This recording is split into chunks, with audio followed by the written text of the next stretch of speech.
Tatanggalan natin ng balat guys.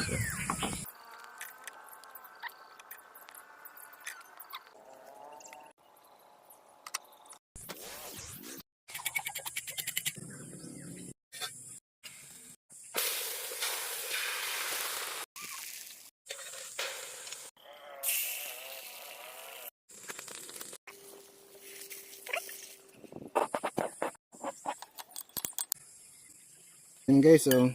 Nakagawa tayo ng dalawang klaseng ulam para dun sa ating pinitas na talong din sa gilid ng ating kubo. Yan, nakalibre naman tayo ng gulay, ng ulam.